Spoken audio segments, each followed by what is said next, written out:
nangkep Pak. Saya tarik ya. Nah, tarik aja. Wih, ini dia.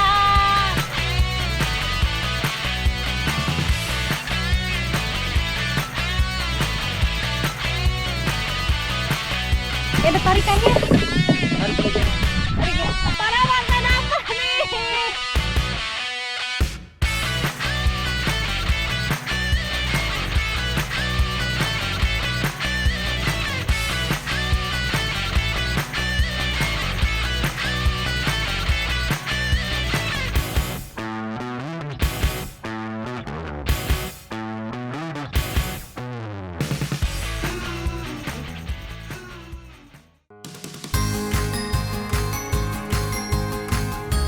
Banggai, sebuah kabupaten yang terletak 610 km dari ibu kota Provinsi Sulawesi Tengah, kondisi geografis ini membuat Banggai menjadi daerah yang kaya sumber daya pesisir dan lautnya. Saya bersama warga lokal akan mencari predator penghuni sungai-sungai di Luwu.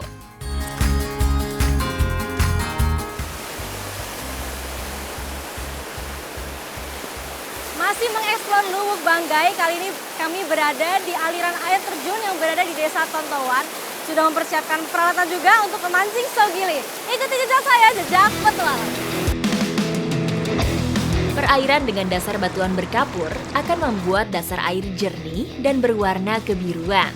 Kondisi ini akan membuat seolah-olah air di sini dangkal, padahal sebenarnya cukup dalam. Tiba di spot mancing sogili, Bang Bari dan Bang Ocal langsung mengajak saya memeriksa pancing yang sudah dipasang 1 hari sebelumnya. Dapat nggak kira-kira? Oh dapat. Wih, hehehe. Ini dia ternyata dapat. Ini dari semalam dipasang. Ternyata memancing sogili atau sida di sini tidak bisa langsung dapat, harus ditunggu dulu semalaman. Jadi pancingnya kita pasang tadi malam karena dia ini hewan nokturnal, baru pagi seperti ini kita ambil. Wah, mantep Bang. Ada lagi, ada pasang lagi ya? Oh, kita sambil pasang punya kita yang baru ya. Oke, Bang, kumpulkan. Sogili biasanya berkembang biak di muara laut. Setelah menetas, anak-anaknya akan pergi menuju hulu sungai saat musim hujan. Sogili biasanya hidup di aliran sungai deras dan bersih karena masih banyak ikan kecil sebagai makanannya.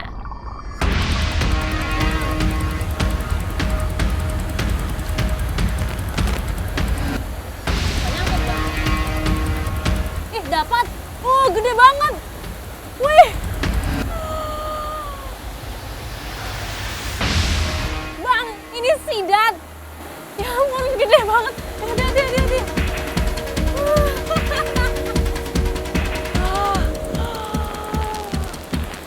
Kita mendapat sidat raksasa. Astaga, ini sidat terbesar yang pernah saya lihat.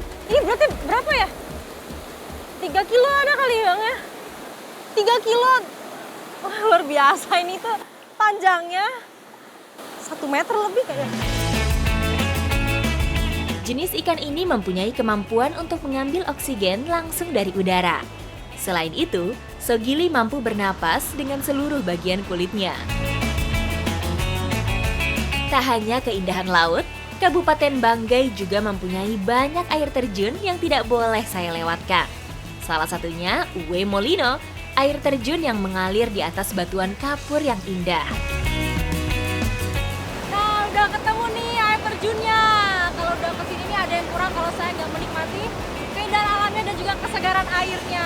Udah lumayan basah juga ya Bang? Iya. Gimana kalau kita nyebur? Ayo. Berenang-berenang dulu sebelum lanjut masak. Lompatan pertama langsung membuat badan saya fresh. Air terjun ini menyuguhkan pemandangan tak biasa. Bentuk batunya bertingkat, sehingga membuat aliran airnya berundak-undak. Airnya seger banget, lebih ke dingin sih. Bang Ata udah kedinginan. Tapi asik kan? Asik. Jadi kita lanjutin dulu, santai-santai di sini.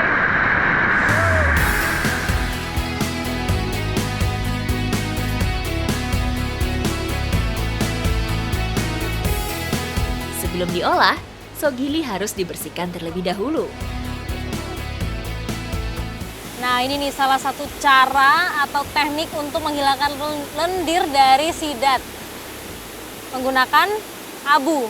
Bisa dicampur tanah juga, tapi paling bagus pakai abu. Kita lumuri dulu seperti ini. Kemudian bersihkan. Tuh, langsung bersih. Wah, ini lengketnya di sini semua.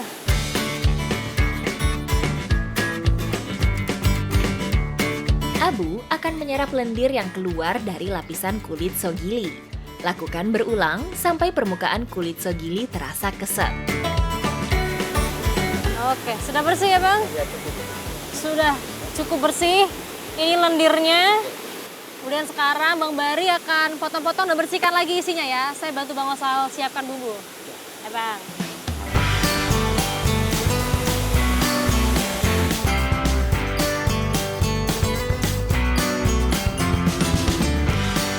Kali ini, saya akan membuat sogili woku, olahan berkuah khas Sulawesi.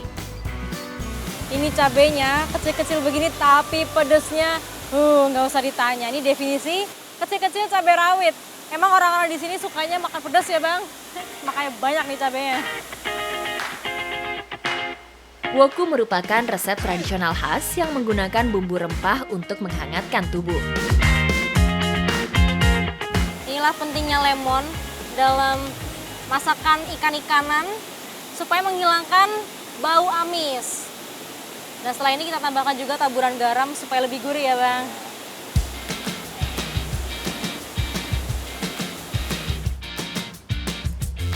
Selain menghilangkan amis, air lemon bisa membuat daging sogili cepat matang saat diolah.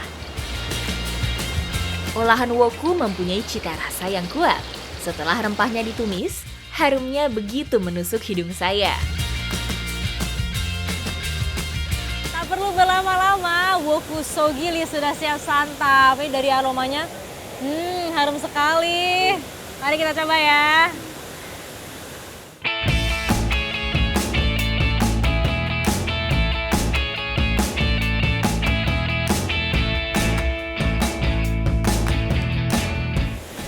Bumbu kuningnya benar-benar dominan di sini. Apalagi ada rasa gurih, terus juga segar dari perasan lemon. Terus semua bumbu rempahnya juga terasa sekali. Mantap banget. Ini tuh daging sidat memang terkenal memiliki tekstur yang padat. Karena nih kalau bisa dilihat seperti ini, dia tidak mudah hancur. Tapi enak, pas dimakan tuh lembut. Daging sogili mempunyai kandungan protein yang tinggi. Bahkan dipercaya bisa membantu mempercepat sembuhnya luka. Ikuti jejak saya, jejak petualang.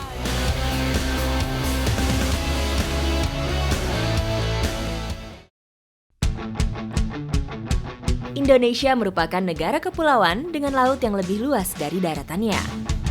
Tak hanya luas, lautan Indonesia masuk ke dalam segitiga terumbu karang dunia yang menjadi kawasan dengan keanekaragaman hayati paling kaya di dunia.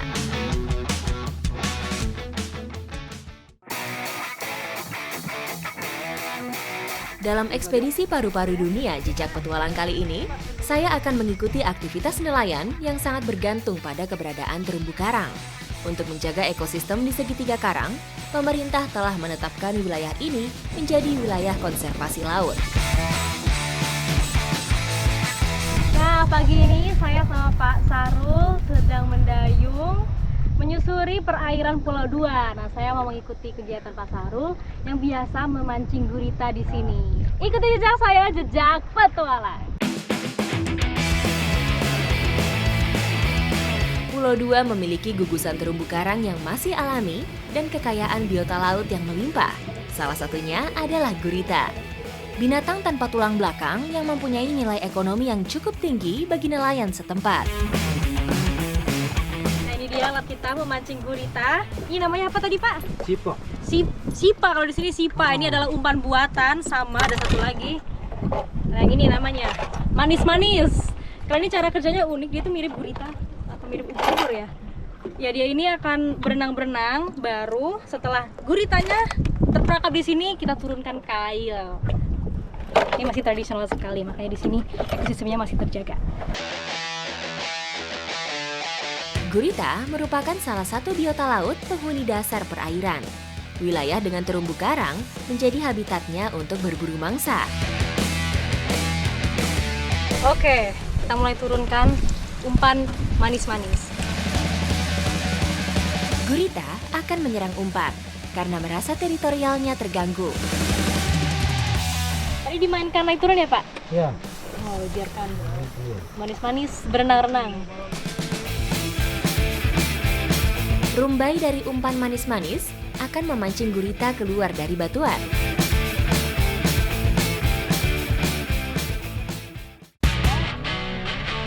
Pak, dia udah terperangkap, Pak. Saya tarik ya.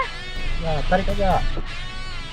Wih, ini dia. Kita dapat gurita. Dia masih menempel di umpan manis-manis. Terus juga bagian badannya terjebak di kail. Mantap ya, Pak. Besar sekali. Masih lempel-lempel juga kita takalnya. Gurita mempunyai 8 lengan yang digunakan untuk menangkap mangsa dan bergerak di dasar perairan. Ini sekitaran 1 kilo. 1 kilo? Ya.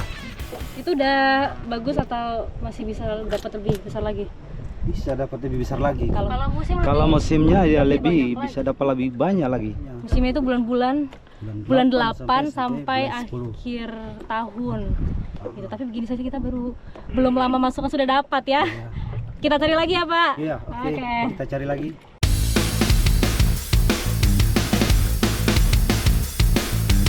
Sekarang, saya mau mencoba memancing dengan umpan cipo. Kalau ini cara memainkan umpannya harus naik turunin sampai ke dasar dan gurita akan tertarik sama warna kelap-kelip dari sendoknya itu. Memancing gurita biasanya dilakukan saat air laut sedang pasang atau ketika arus bawah laut sedang bergerak. Dapat, Pak. Dapat ya. Wah! Hati. Wah, besar sekali. Ini dia, masih segar sekali, dia masih merah. Ya. Wow, ini berapa kilo nih, Pak? Ini sekitaran 2 kilo. 2 kilo. Mantap. Keberhasilan konservasi suatu wilayah laut merupakan hasil dari kerjasama yang baik dari semua pihak.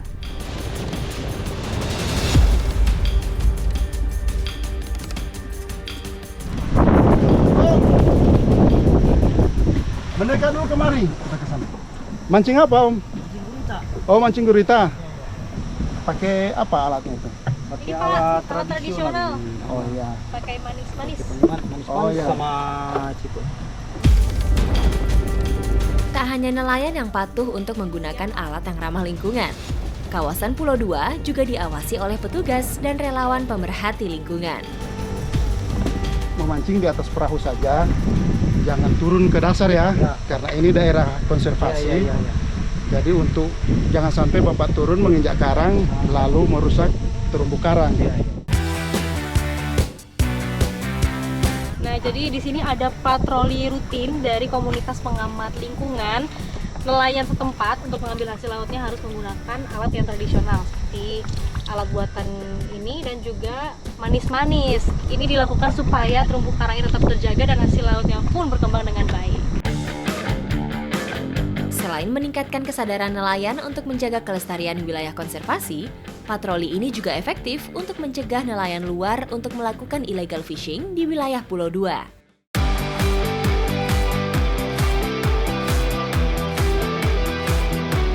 Nah, sebelum diolah, guritanya ini sudah direbus terlebih dahulu supaya nanti lebih empuk. Dan hari ini kita memasak tumis ya, Bu? Iya.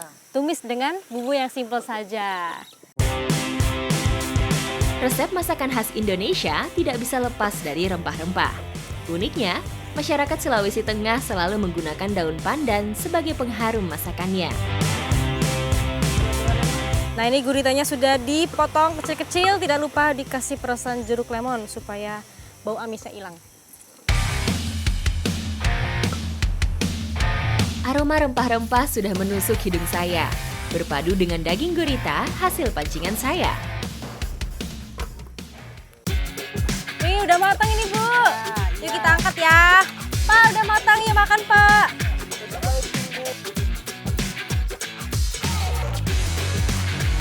Wah, bumbunya ini walaupun sederhana rasanya sangat mewah. Emang tangannya Bu Musri luar biasa. Nikmat sekali, ada rasa gurih, asam, segar dari perasan jeruk. Dan emang benar-benar empuk karena masaknya juga lama tadi guritanya. Nikmat banget Ibu.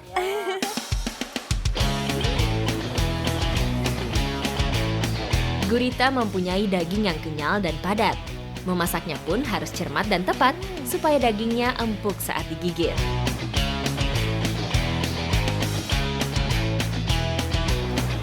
Makanan yang sangat nikmat untuk menutup perjalanan saya hari ini dengan pemandangan sore yang sangat indah. Dan inilah hasil kekayaan Pulau Dua yang membuktikan bahwa hasil lautnya terumbu karangnya masih sangat terjaga dan sangat lestari. Ikuti jejak saya, jejak petualang!